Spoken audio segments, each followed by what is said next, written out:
Message de souverain patriarche Zosime. Le Saint-Esprit est mon guide. Deuxième partie. Seigneur, bénis-moi. Dans le dernier sermon, mes chers amis, nous avons arrêté sur l'explication selon laquelle, ces derniers temps, la chute des hommes se produit parce qu'étant plein d'âme, ils ne peuvent être spirituels. Le jeune plein d'âme pense à lui-même, s'imaginer qu'il sait beaucoup.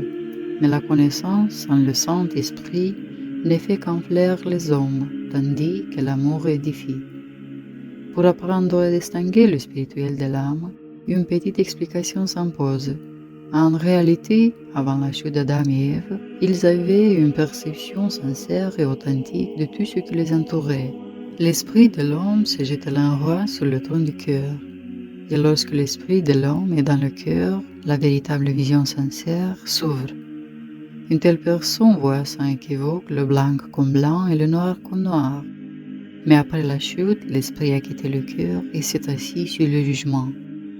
L'esprit est responsable des soins matériels, comme la préparation du bois pour les vers, etc. Ainsi, la vision du cœur, c'est-à-dire spirituelle, s'est transformée en vision de l'âme intérieurement mondaine, ou, comme nous le savons, l'Évangile dit, l'amitié du monde est inimitié contre Dieu. C'est pourquoi tout le Saint-Père de la Philocalie enseigne à diriger l'esprit vers le cœur. On ne peut pas s'y fier à soi-même tant qu'on est plein d'âme, car dans cet état, sa vision sera déformée. Mais comment ramener l'esprit au cœur? Uniquement par la grâce de Dieu. Notre Seigneur lui-même, par sa providence, attire l'esprit au cœur par les chagrins et les souffrances, ainsi que par les consolations. En bref, par la douleur et la joie. Et bien que les hommes soient presque identiques en apparence, les gens pleins d'âme sont toujours en conflit avec les gens spirituels. Ils ne comprennent donc jamais les gens spirituels, même s'ils se considèrent certainement comme croyants. L'Antéchrist lui-même ne contrôle que les gens pleins d'âme. Ils ne renonceront jamais au confort de la vie terrestre pour l'amour de Christ pendant la persécution. Sa mentalité est si rusée qu'il n'y a pas de péché qu'il ne puisse justifier. Beaucoup de gens pleins d'âme aiment les animaux plus que les humains. Le Seigneur recherche toujours parmi les hommes ceux qui sont capables de comprendre le spirituel. Un tel chemin est très douloureux et difficile au début. Mais lorsque le Saint-Esprit pénètre le cœur, l'homme, ayant goûté à la grâce de Dieu, ne voudra plus jamais l'échanger contre un bonheur terrestre imaginaire. Celui qui est blessé dans son cœur par l'amour pour le Christ Dieu manque et cherche toujours le bien-aimé, n'ayant de repos ni le jour ni la nuit, et c'est seulement à celui-là qu'il est dit que celui qui cherche tout toujours et à celui qui frappe, la porte s'ouvrira. Comme je l'ai déjà dit, un puissant feu de grâce du Saint-Esprit s'est allumé dans mon cœur, que j'ai aimé instantanément, et le perdant, j'ai beaucoup souffert et pleuré amèrement. Mais le Seigneur ne m'a jamais quitté longtemps, et me consolant, m'a de nouveau révélé la raison de son abandon, montrant ce qui ne lui plaisait pas. Auparavant, j'avais vu comment le sacerdoce trahissait Dieu, c'est-à-dire ce qui était visible extérieurement, c'est-à-dire le mal visible. Au début, le Saint-Esprit m'avait appris à voir le mal invisible, les esprits impurs, et à les reconnaître par le sentiment de grâce dans la vision du cœur. Et si pour un simple péché humain, j'étais tourmenté par ma conscience et abandonné de Dieu jusqu'à un repentir complet, et si, jusqu'à la venue de Dieu, les démons me tourmentaient, alors il était encore plus terrible de vivre la prière commune avec ces sacerdotes qui avaient déjà trahi Dieu au patriarcat de Moscou. Tout cela était inconscient par ignorance. Et je ne comprenais pas comment j'avais pu irriter Dieu au point qu'il permette que je sois cruellement tourmenté par les démons. Ayant l'habitude de toujours chercher la cause en moi-même et non chez les autres, il ne m'était même pas venu à l'esprit que les prêtres traîtres étaient responsables de tout, eux qu'ils unisaient dans leurs prières et leurs écrits aux catholiques et aux juifs. Et lorsque le Saint-Esprit m'a révélé que le sacerdoce trahissait Dieu et que, selon les canons de l'Église orthodoxe, il était impossible de prier avec eux, Alors j'ai simplement demandé à Dieu ce que je devais faire. Et un jour, je me suis réveillée tôt le matin, car mon cœur prie Dieu, rempli de grâce et de joie. C'est incroyable. On dort et son cœur prie avec une immense joie. Habituellement, lorsque le Saint-Esprit vient, j'observe silencieusement à l'écoute de Dieu. C'est vers quoi il attire mon cœur, essayant de comprendre ce qu'il veut. Alors, au réveil, je répétais la prière de Jésus dans mon cœur, et pour ainsi dire, j'ai silencieusement demandé à Dieu. Alors, l'Esprit de Dieu m'a révélé ma soif de sacerdoce et m'a dit que je serais bientôt ordonné prêtre par l'évêque qui n'avait pas trahi Dieu. Quelques mois plus tard, j'étais déjà moine.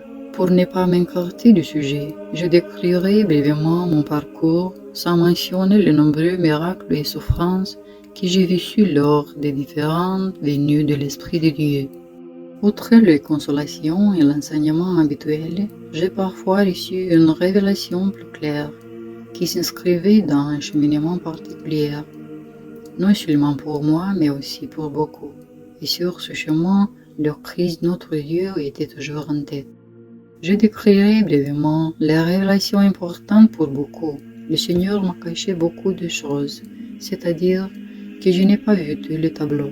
Par exemple, au début, l'Esprit de Dieu a visité mon cœur à plusieurs reprises avec une grande puissance, manifestant une soif intense de l'esprit du prophète Élie et de l'archange Michel. Après cette soif, le Seigneur est toujours venu me dire ouvertement qu'en temps voulu, il répandait sur moi l'esprit d'Élie, ou encore l'apparition du Seigneur, m'envoyant paître un immense troupeau qui ne voulait pas m'accepter et attaquer avec une telle violence que le Christ Dieu lui-même a dû venir le calmer. En me renvoyant à eux, je me suis déjà calmé. De même, notre Mère de Dieu y a produit miraculeusement tous les matins, vers 4 heures.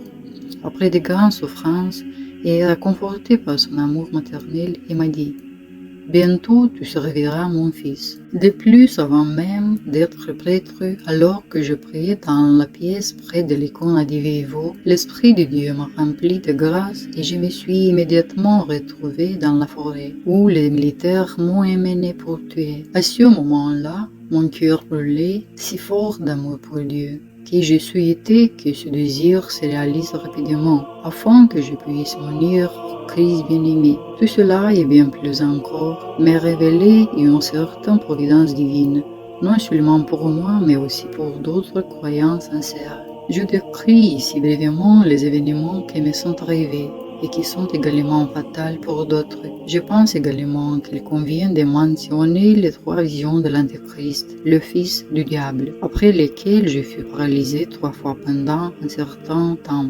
Mais même plus tôt, Dieu et le Saint-Pierre m'avaient enseigné que lorsque les démons touchent une personne, 2 choses se produisent principalement, soit une peur animale, soit une paralysie du corps. Dans la première vision, les prêtres du patriarcat de Moscou remettaient à la bête tous les objets sacrés de l'autel. Et lorsque la bête me vit, elle essaya de me convaincre mentalement qu'il était bon. Voyant que je ne le croyais pas, il m'attaqua comme une bête, me frappant. Je l'ai épuisé et me réveillai. Dans la deuxième vision, je fus emmené, loin des croyants, dans une pièce où, dans la salle médicale, on m'attendit les bras et les jambes sur un canapé, attaché avec des ceintures. La bête ordonna au médecin de m'enfoncer une seringue remplie de liquide dans le cœur, ce qui me causa d'atroces souffrances. Plus tard, j'ai compris la signification exacte de la douleur causée par la seringue. Il s'agissait de calomnies, d'humiliations, de honte et surtout de coups infligés aux croyants, ce qui me causait aujourd'hui d'atroces douleurs au cœur en prison. Dans la troisième vision, je me tenais sur les rives de la mer Noire la nuit et j'ai vu un immense esprit impur du diable, plus noir que la nuit, planer dans le ciel au-dessus des eaux. En me voyant, il attaqua avec tout son range à plusieurs reprises. Et moi, la croix à la main, j'ai récité la prière, que Dieu ressuscite. Ce fut une confrontation totale. Voilà pour le moins. Premièrement, toutes ces visions et bien d'autres se réalisaient Mais avant même leur accomplissement, j'ai compris que notre Seigneur Dieu agit avec providence envers moi et envers de nombreux croyants. Ces descriptions de l'action du Saint-Esprit et de l'attaque de l'ennemi semblent diviser les gens. Certains sont empreints de bons sentiments, tandis que d'autres sont d'humeur négative. Mais en fait demeure, mon sermon sur le Saint-Esprit et le principal ennemi du Christ ne diminuait pas, mais au contraire, ne fait que grandir, prenant une ampleur encore plus grande dans la confrontation du combat spirituel, car le Saint-Esprit vient toujours convaincre le monde de péché, de vérité et de jugement. Amen. Souverain Zosim.